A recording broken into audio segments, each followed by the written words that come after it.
هذا القرآن يوحدنا لطريق الخير يوجهنا الله تعالى أنزله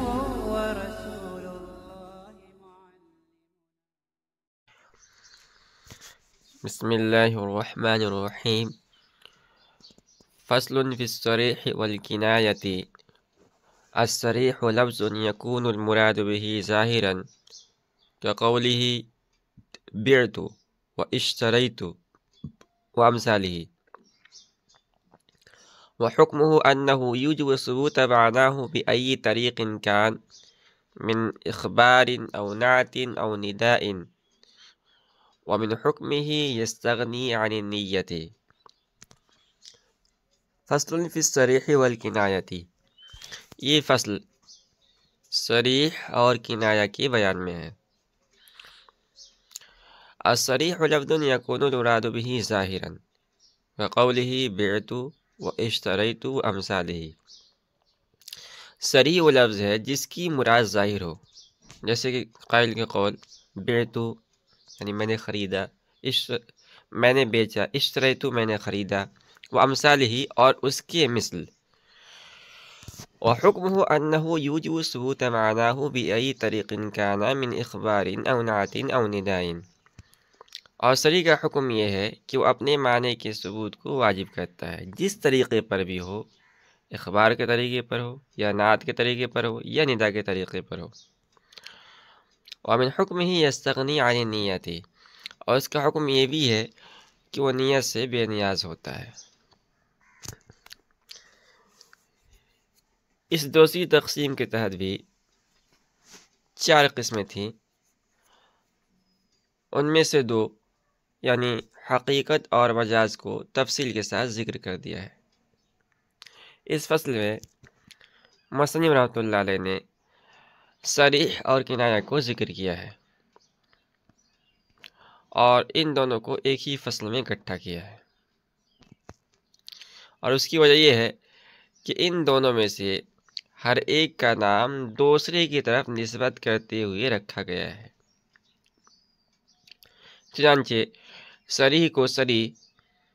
کنایہ کی طرف نسبت کرتے ہوئے کہا جاتا ہے. اسی طرح کنایہ کو کنایہ صریح کی طرف نسبت کرتے ہوئے کہا جاتا ہے. سب سے پہلے صاحب کتاب نے صریح کی تعریف کی ہے کہ صریح وہ لفظ ہے جس کی مراد اس طرح ظاہر ہو کہ لفظ کے بولتے ہی سمجھ میں آ جائے. جیسے اگر ہم کسی دکان پر خریدنا ہے کوئی سامان یا بیچنا ہے تو عربی زبان میں اس کے لیے بیچنے کے لیے بیعتو اور خریدنے کے لیے اشتریتو کا لفظ استعمال کرتے ہیں. تو یہ بیعتو یا اشتریتو یا اس طرح کے جو دیگر الفاظ ہیں یہ اپنے معنی میں صریح ہیں. مصنف کہتے ہیں کہ صریح کا حکم یہ ہے کہ وہ اپنے معنی کو ثابت کرتا ہے، خواہ خبر کے طریقے پر ہو، جیسے کہ کسی نے کہا طلقتکی تو یہ خبر ہے، خبر دے رہا ہے کہ میں نے تمہیں طلاق دے دیا ہے. یا نعت کے طریقے پر ہو یعنی صفت، جیسے کہا کہ انتی طالقون، صفت بیان کر تو طلاق والی ہے. یا ندا کے طریقے پر ہو، جیسے کسی اپنی بیوی کو پکارتے ہوئے کہہ رہا ہے یا طالقو. تو یہ اپنے معنی کو ثابت کرتا ہے، خواہ وہ ندا ہو یا نعت ہو یا خبر ہو یا اس کے علاوہ کوئی طریقہ ہو. مصنف کہتے ہیں کہ صریح کا حکم یہ بھی ہے کہ وہ نیت کا محتاج نہیں ہوتا ہے. چنانچہ اگر کسی نے الحمدللہ کہنے کا ارادہ کیا لیکن بلا ارادہ زبان سے اس کا نکل گیا انتی طالقون تو وہ طلاق واقع ہو جائے گی، اس لیے کہ صریح یہ نیت کا محتاج نہیں ہوتا ہے. وعلى هذا قلنا إذا قال لامرأته أنت طالق أو طلقتك أو يا طالق يقع الطلاق نوى به الطلاق أو لم ينوي. وكذا لو قال لعبده أنت حر أو حررتك أو يا حر.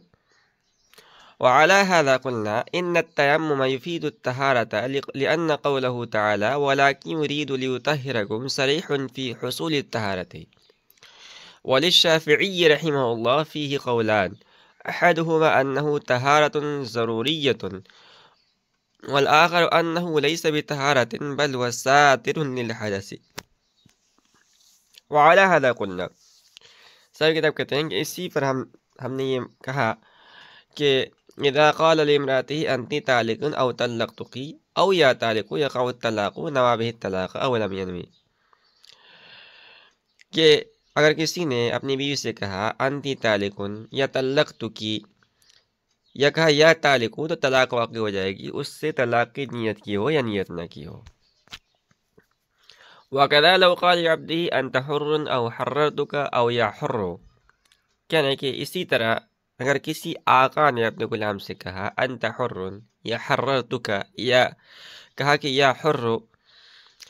تو وہ غلام آزاد ہو جائے گا. وعلى هذا قلنا ان التيمم يفيد الطهارة لأن قوله تعالى ولكن يريد ليطهركم صریح في حصول الطهارة، اور اسی بنا پر ہم نے کہا کہ تیمم مفید طہارت ہے کیونکہ باری تعالیٰ کا قول وَلَٰكِنْ يُرِيدُ لِيُطَهِّرَكُمْ تیمم کے ذریعے حصول طہارت میں صریح ہے. وَلِلشَّافِعِيِّ رحمہ اللہ فِيهِ قولان احدهما انه طہارۃ ضروریۃ والآخر انه ليس بطہارۃ بل هو ساتر للحدث. اور امام شافعی رحمۃ اللہ علیہ کا اس بارے میں دو قول ہیں، ان میں سے ایک تو یہ ہے کہ تیمم طہارت ضروری ہے، اور دوسرا یہ کہ تیمم طہارت نہیں ہے بلکہ حدث کو چھپانے والا ہے. وعلی ھذا قلنا، مصنف کہتے ہیں کہ صریح چونکہ ظاہر المعنی اور ظاہر المراد دونوں ہوتا ہے اور نیت کے محتاج نہیں ہوتا ہے، اس لیے اگر کسی نے اپنی بیوی سے بصورت نعت کہا انتی طالق یا بصورت خبر کہا طلقتکی یا بصورت ندا کہا یا طالق، تو طلاق واقع ہو جائے گی، خواہ طلاق کی نیت کی ہو یا طلاق کی نیت کی نہ کی ہو، اس لیے کہ یہ الفاظ طلاق کے معنی میں صریح ہیں اور صریح محتاج نیت نہیں ہے. اسی طرح اگر کوئی آقا ہے اور اس نے اپنے غلام سے کہا یا اپنے بانی سے کہا کہ انت حر انت حر، یا اپنے غلام سے کہا حررتک یا بانی سے کہا حررتکی یا کہا یا حر، تو غلام آزاد ہو جائے گا خواہ اس نے نیت کی ہو نیت نہ کی ہو. مصنف کہتے ہیں کہ صریح چونکہ ظاہر المراد ہوتا ہے اور اخبار نعت ندا ہر طریقے پر اس کے معنی ثابت ہو جاتے ہیں، اس لیے ہم کہتے ہیں کہ تیمم یہ پاکی کا طہارت کا فائدہ دیتا ہے. اس لیے کہ باری تعالیٰ نے قرآن کریم کے اندر تیمم کا ذکر کیا ہے تو کہا ہے کہ فَتَيَمَّمُوا صَعِيدًا طَيِّبًا فَامْسَحُوا بِوُجُوهِكُمْ وَأَيْدِيكُمْ مِنْهُ مَا يُرِيدُ اللَّهُ لِيَجْعَلَ عَلَيْكُم مِّنْ حَرَجٍ. اس کے بعد فرمایا وَلَٰكِن يُرِيدُ لِيُطَهِّرَكُم، یعنی فَإِن لَّمْ تَجِدُوا مَاءً فَتَيَمَّمُوا صَعِيدًا طَيِّبًا. بڑے لوگ ارشاد ہے کہ اگر کسی کو حدث لاحق ہو جائے، خواہ حدث اصغر ہو یا حدث اکبر ہو، اور اس کو پانی نہیں مل رہا ہے، تو وہ پاک مٹی کا ارادہ کرے، اور اس کے بعد جو تیمم کا طریقہ ہے کہ اپنے چہرے پر جو مٹی کو ملے، اپنے ہاتھوں پر مٹی کو ملے، تو پاک ہو جائے گا. اور اس کے بعد باری اللہ نے فرمایا کہ یہ جو حکم ہے یہ حرج کے لیے نہیں ہے بلکہ اس لیے ہے کہ باری تعالیٰ تم کو پاک کرے. تو اس آیت کے اندر جو محلی استشہاد ہے وہ ہے وَلَٰكِن يُرِيدُ لِيُطَهِّرَكُم. تو یہ آیت اس بات کو بتلا رہی ہے کہ تیمم کے ذریعے طہارت حاصل ہو جاتی ہے اور یہ طہارت کے حصول کے ذریعے میں صریح ہے. لہذا حضرت امام ابو حنیفہ رحمۃ اللہ علیہ کہتے ہیں اسی آیت کی بنیاد پر کہ تیمم مطہر ہے. مصنف فرماتے ہیں کہ اس کے برخلاف حضرت امام شافعی رحمۃ اللہ علیہ کا تیمم کے سلسلے میں دو قول ہیں. پہلا قول یہ ہے کہ تیمم طہارت ضروریہ ہے، یعنی تیمم ضرورت کی وجہ سے مشروع ہوا ہے، اور دوسرا قول یہ ہے کہ تیمم ساتر حدث ہے، رافع حدث نہیں ہے، یعنی تیمم وقتی طور سے حدث کو چھپا دیتا ہے اور اس پہ پردہ ڈال دیتا ہے، حدث کو ختم نہیں کرتا ہے جیسے کہ وضو حدث کو ختم کر دیتا ہے. اس کے بعد آگے مصنف فرماتے ہیں کہ وَعَلَى هَذَا يُخَرَّجُ الْمَسَائِلُ عَلَى مَذْهَبَيْنِ مِنْ جَوَازِهِ قَبْلَ الْوَقْتِ وَأَدَاءِ الْفَرْضَيْنِ بِتَيَمُّمٍ وَاحِدٍ وَإِمَامَةُ الْمُتَيَمِّمِ لِلْمُتَوَضِّئِينَ وَجَوَازُهُ بِدُونِ خَوْفِ تَلْفِ النَّفْسِ أو العُضْوِ بالوضوء وجوازه للعید والجنازة وجوازه بنیت، یعنی کہ اسی اختلاف پر دونوں مذاہب کے مطابق مسائل کی تخریج کی جائے گی۔ من جوازه قبل الوقت واداء الفرضین بتیمم واحد وامامۃ المتیمم للمتوضئین وجوازه بدون خوف تلف النفس او العضو بالوضوء وجوازه للعید والجنازة وجوازه بنیت الطہارۃ، یعنی وقت سے پہلے تیمم کا جائز ہونا اور دو فرضوں کو ایک تیمم سے ادا کرنا، اور متیمم کا باوضو لوگوں کی امامت کرنا، اور وضو سے عضو یا نفس کے تلف کے خوف کے بغیر تیمم کا جائز ہونا، اور عید اور جنازے کے لیے تیمم کا جائز ہونا، اور طہارت کی نیت سے تیمم کا جائز ہونا۔ تو مصنف نے فرمایا ہے کہ ہمارے اور شافعی کے درمیان یہ اختلاف کہ تیمم ہمارے نزدیک طہارت مطلقہ ہے، اور حضرت امام شافعی رحمۃ اللہ کے نزدیک طہارت ضروری ہے۔ بہت سے مسائل میں اختلاف پیدا ہو جاتے ہیں، یعنی اس اختلاف کی وجہ سے دونوں مذاہب کے مطابق بہت سے مسائل کی تخریج کی جائے گی۔ مثال کے طور پر وقت نماز سے پہلے ہمارے نزدیک تیمم کرنا جائز ہے، حضرت امام شافعی رحمۃ اللہ کے نزدیک جائز نہیں ہے، اس لیے کہ ہمارے نزدیک تیمم وضو کی طرح طہارت مطلقہ ہے، لہذا جس طرح وضو وقت سے پہلے جائز ہے اسی طرح تیمم بھی وقت سے پہلے جائز ہوگا۔ اور حضرت امام شافعی رحمۃ اللہ کے نزدیک چونکہ تیمم طہارت ضروریہ ہے اور نماز کا فرض ادا کرنے کی ضرورت نماز کے وقت میں واقع ہوتی ہے نہ کہ وقت سے پہلے، لہذا ضرورت متحقق ہونے کے بعد نماز کے وقت میں تیمم کرنا جائز ہوگا اور وقت سے پہلے تیمم کرنا جائز نہیں ہوگا۔ دوسرا مسئلہ یہ ہے کہ ہمارے نزدیک ایک تیمم سے دو فرضوں کا ادا کرنا جائز ہے، اور حضرت امام شافعی رحمۃ اللہ کے نزدیک ناجائز ہے، اس لیے کہ ہمارے نزدیک تیمم وضو کی طرح طہارت مطلقہ ہے، لہذا جس طرح ایک وضو سے متعدد فرائض ادا کی جا سکتی ہیں اسی طرح ایک تیمم سے بھی متعدد فرض نمازیں ادا کی جا سکتی ہیں۔ اور حضرت امام شافعی رحمۃ اللہ کے نزدیک تیمم چونکہ طہارت ضروریہ ہے اور جو چیز ضرورتاً ثابت ہو وہ بقدر ضرورت ثابت ہوتی ہے، اور ایک فرض نماز کو ادا کرنے کی ضرورت چونکہ نئی ضرورت ہے اس لیے اس کے واسطے دوسرا تیمم کرنا واجب ہوگا۔ تیسرا مسئلہ یہ ہے کہ ہمارے نزدیک متیمم باوضو لوگوں کی امامت کر سکتا ہے، لیکن امام شافعی رحمۃ اللہ کے نزدیک نہیں کر سکتا ہے، کیونکہ ہمارے نزدیک تیمم وضو کی طرح طہارت مطلقہ ہے، یعنی متیمم اور باوضو لوگ دونوں طہارت میں برابر ہیں، اور جب دونوں برابر ہیں تو دونوں ایک دوسرے کی امامت کروا سکتے ہیں۔ اور امام شافعی رحمۃ اللہ کے نزدیک چونکہ تیمم طہارت ضروری ہے اور وضو طہارت مطلقہ اور طہارت اصلیہ، اور طہارت اصلیہ قوی ہوتی ہے اور طہارت ضروریہ اس کی بنسبت ضعیف ہوتی ہے،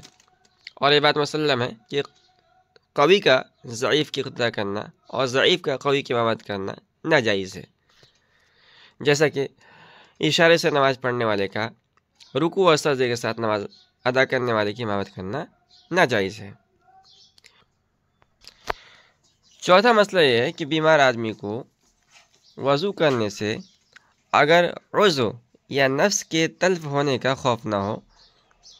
تو حضرت امام شافعی رحمۃ اللہ کے نزدیک تیمم کرنا اس کے لیے جائز نہیں ہے، کیونکہ اس کے لیے ضرورت متحقق نہیں ہے۔ ہاں اگر جان یا عضو کے تلف ہونے کا خوف ہو تو اس صورت میں تیمم کرنا جائز ہے، اور ہمارے نزدیک اگر پانی کے استعمال نقصان دہ ہو تو دونوں صورتوں میں تیمم کرنا جائز ہے، خواہ عضو یا نفس کے تلف ہونے کا خوف ہو یا خوف نہ ہو۔ پانچواں مسئلہ یہ ہے کہ اگر وضو میں مشغول ہونے سے عید اور جنازے کی نماز کے فوت ہونے کا خوف ہو تو ایسی صورت میں ہمارے نزدیک نماز عید اور نماز جنازہ کے لیے تیمم کرنا جائز ہے، لیکن حضرت امام شافعی رحمۃ اللہ کے نزدیک جائز نہیں ہے، اور امام شافعی رحمۃ اللہ کے نزدیک اس کی وجہ یہ ہے کہ ان کے نزدیک دونوں کی قضا کی جاتی ہے، اور جب ایسا ہے تو ضرورت متحقق نہ ہوگی، اور جب ضرورت متحقق نہیں ہوئی تو تیمم کرنا بھی جائز نہیں ہوگا۔ کیونکہ حضرت امام شافعی رحمۃ اللہ کے نزدیک تیمم طہارت ضروریہ ہے، اور ہمارے نزدیک چونکہ عید اور جنازے کی نمازوں کی قضا نہیں ہوتی ہے، اس لیے فوت ہونے کے خوف کی صورت میں تیمم کرنا جائز ہوگا۔ چھٹا اور آخری مسئلہ یہ ہے کہ ہمارے نزدیک تیمم کے وقت اگر طہارت کی نیت کر لی گئی تو تیمم جائز ہو جائے گی، مگر امام شافعی رحمۃ اللہ کے نزدیک جائز نہ ہوگا، بلکہ امام شافعی رحمۃ اللہ کے نزدیک فرض نماز ادا کرنے کے لیے تیمم کی نیت کرنا شرط ہے، اور دلیل ان کی یہ ہے کہ تیمم طہارت ضروری ہے، اور ضرورت صرف فرض نماز ادا کرنے کے لیے متحقق ہوتی ہے، اس کے علاوہ نہیں، لہذا وقت نماز شروع ہونے کے بعد فرض نماز ادا کرنے کے لیے تیمم کی نیت کرنا ضروری ہوگا۔ اور ہمارے نزدیک وضو کی طرح تیمم چونکہ طہارت مطلقہ ہے، لہذا طہارت کی نیت سے تیمم کرنا جائز ہوگا، خواہ فرض نماز ادا کرنے کی ضرورت متحقق ہو یا ضرورت متحقق نہ ہو۔ والکنایۃ ہی ما استتر معناہ والمجاز قبل ان يصير متعارفا بمنزل الکنایۃ، وحكم الكناية ثبوت الحكم بها عند وجود النية أو بدلالة الحال، إلا بد له من دليل يزول به التردد ويترجح به بعض الوجوه، ولهذا المعنى سمي لفظ البينونة والتحريم كناية في باب الطلاق لمعنى التردد واستتار المراد، لا أنه يعمل عمل الطلاق۔ والکنایۃ هي ما استتر معناه والمجاز قبل ان يصير متعارفا بمنزلة الکنایۃ، کہنے اور کنایا وہ ہے کہ جس کے معنی پوشیدہ ہوں اور مجاز متعارف ہونے سے پہلے کنایا کے درجے میں ہے۔ وحکم الکنایۃ ثبوت الحکم بها عند وجود النیۃ او بدلالة الحال، الا بد له من دلیل یزول به التردد ويترجح به بعض الوجوه، کہنے اور مجاز متعارف ہونے سے پہلے کنایہ کے درجے میں ہوتا ہے، اور کنایہ کا حکم وجود نیت یا دلالت حال کے وقت کنایہ سے حکم کا ثابت ہونا ہے، کیونکہ کنایہ کے لیے ایسی دلیل ضروری ہے جس کے ذریعے تردد زائل ہو جائے اور اس کے ذریعے ایک معنی راجع ہو جائے۔ ولهذا المعنى سمي لفظ البينونة والتحريم كناية في باب الطلاق لمعنى التردد واستتار المراد، لأنه يعمل عمل الطلاق، اور اسی معنی یعنی تردد اور استتار مراد کی وجہ سے لفظ بینونت اور لفظ تحریم کا باب طلاق میں کنایا نام رکھا گیا ہے، اس لیے نہیں رکھا گیا ہے کہ وہ طلاق کا عمل کرتا ہے۔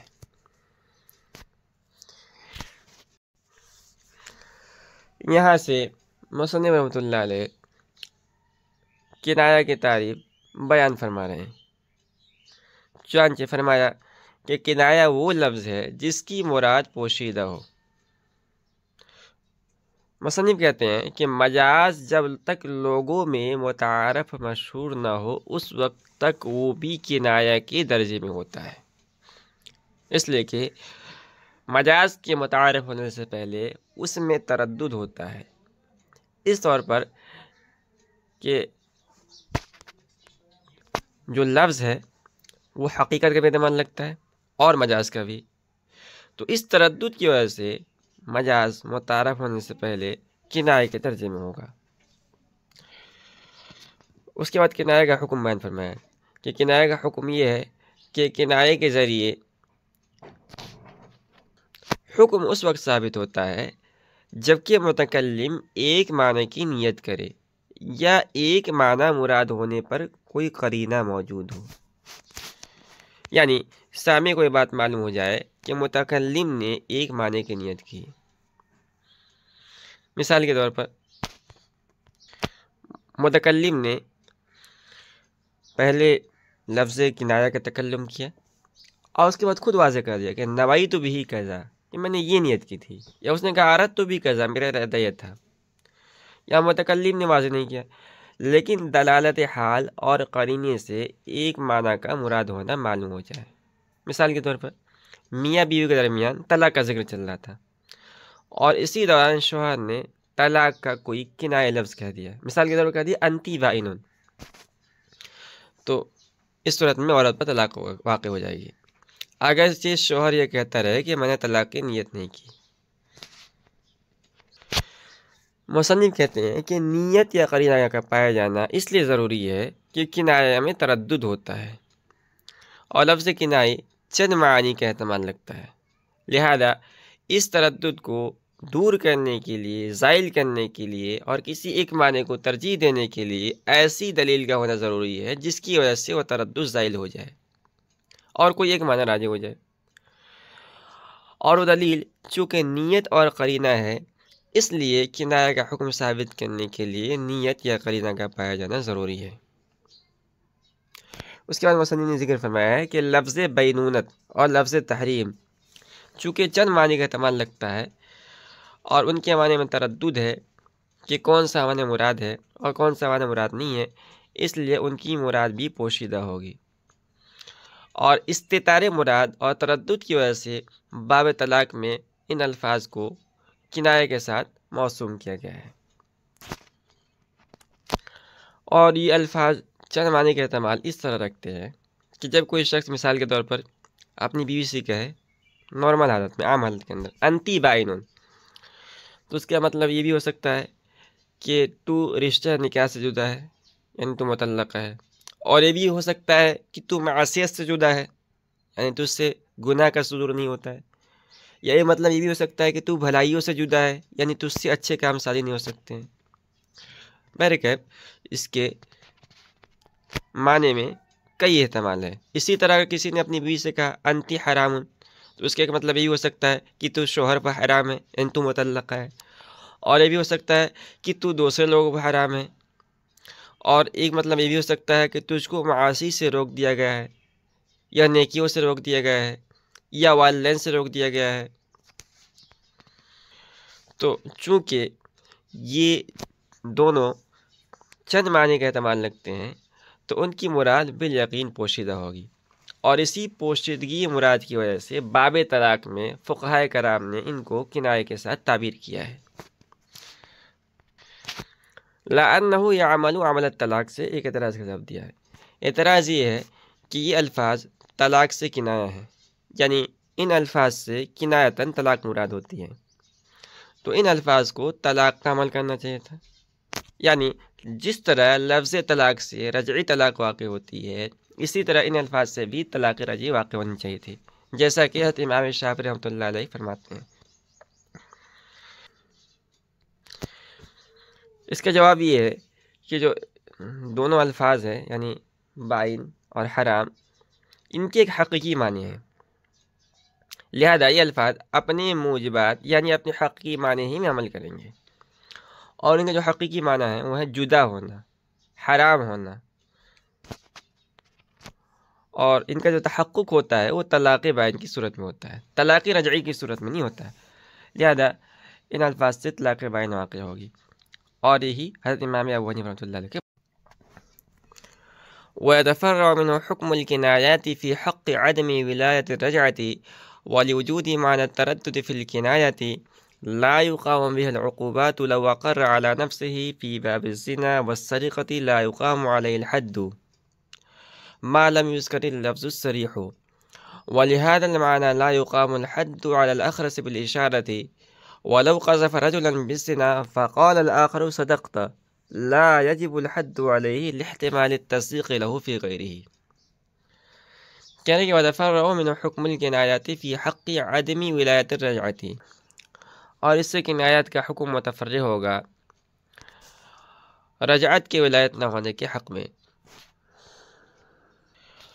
وَلِوُجُودِ مَعْنَى التَّرَدُّدِ فِي الْكِنَايَةِ لَا يُقَامُ بِهَا الْعُقُوبَاتُ لَوْ أَقَرَّ عَلَى نَفْسِهِ فِي بَابِ الزِّنَا وَالسَّرِقَةِ لا يقام علیہ الحد ما لم یذکر اللفظ الصریح، اور کنایہ میں چونکہ تردد کے معنی پائے جاتے ہیں، اس لیے کنایہ سے عقوبات قائم نہیں کی جاتی ہے، حتیٰ کہ اگر کسی نے باب زنا اور باب سرقہ میں اپنے اوپر اقرار کر لیا تو اس پر حد قائم نہیں کی جائے گی جب تک کہ وہ لفظ صریح ذکر نہ کرے۔ وَلِهَذَا الْمَعْنَى لَا يُقَامُ الْحَدُّ عَلَى الْأَخْرَسِ بِالْإِشَارَةِ، کہہ رہے اور اسی معنی کی وجہ سے گونگے پر اشارے سے اقرار کرنے کی صورت میں حد قائم نہیں کی جائے گی۔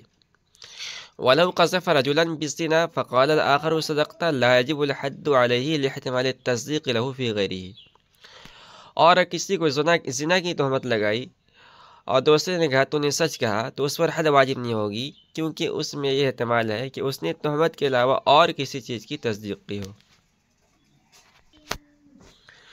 مصنف فرماتے ہیں کہ ہماری گزشتہ تقریر سے یہ بات ثابت ہو گئی کہ طلاق کے الفاظ کنایہ سے طلاق بائن واقع ہوتی ہے اور نکاح ختم ہو جاتا ہے، تو اس سے یہ بات بھی متفرع ہوگی کہ الفاظ کنایہ مثلا انتی بائن یا انتی حرام سے اگر طلاق دی گئی تو شوہر کو رجعت کا حق حاصل نہیں ہوگا، کیونکہ رجعت کا حق طلاق رجعی کی صورت میں حاصل ہوتا ہے، نہ کہ طلاق بائن کی صورت میں۔ آگے مصنف فرماتے ہیں کہ کنایہ میں چونکہ تردد کے معنی موجود ہوتا ہے اور اس کی مراد پوشیدہ ہوتی ہے، اس لیے بطریق کنایہ اگر کسی موجب حد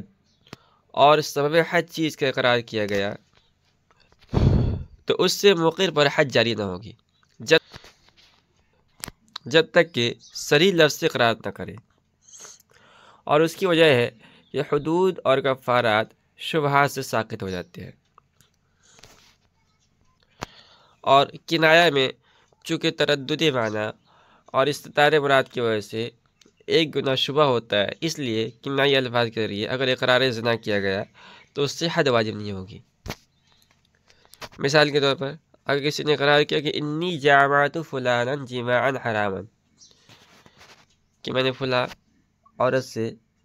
جمع کیا حرام کے طور پر، اور اس طور پر اس نے زنا کا اقرار کیا، تو فرماتے ہیں اس پر حد جاری نہیں کی جائے گی، اس لیے کہ اس کلام میں جہاں زنا کے اقرار کا احتمال ہے، اسی کے ساتھ یہ بھی احتمال ہے کہ اس نے حالت حیض میں بیوی کے ساتھ جمع کیا ہو، کیونکہ حالت حیض میں جمع کرنا بھی حرام ہے۔ اور یہ بھی احتمال ہے کہ اس نے وطی بالشبہ کے طور پر کسی عورت سے جمع کیا ہو، کیونکہ یہ بھی جماع حرام ہے۔ خلاصہ یہ ہے کہ زنا کے معنی میں چونکہ یہ کلام صریح نہیں ہے بلکہ کنائی ہے، اس لیے اس لفظ سے اقرار کرنے کی صورت میں مقر پر حد جاری نہیں کی جائے گی۔ آگے مصنف نے ذکر کیا ہے کہ گونگا آدمی اگر اشارے سے زنا کا اقرار کر لے تو اس پر حد جاری نہیں کی جائے گی، کیونکہ اشارے میں بھی مراد پوشیدہ ہوتی ہے اور معنی متردد ہوتا ہے، لہذا اشارے سے اقرار بھی لفظ کنائی سے اقرار کے مرتبے میں ہوگا۔ مثلاً کہتے ہیں کہ اگر آدمی نے دوسرے کو زنا کی تہمت لگائی اور تیسرے آدمی نے قاذف کی تصدیق کرتے ہوئے کہا صدقت، تو اس سے تیسرے آدمی پر حد قذف جاری نہیں ہوگی، کیونکہ اس میں جہاں یہ بھی احتمال ہے کہ اس تیسرے آدمی نے قاذف کے قذف اور تہمت میں تصدیق کی ہے، وہیں یہ بھی احتمال ہے کہ اس کے علاوہ کسی اور چیز میں تصدیق کی ہو، اور جب احتمال ہے تو قذف کے سلسلے میں یہ کلام بھی صریح نہیں رہا۔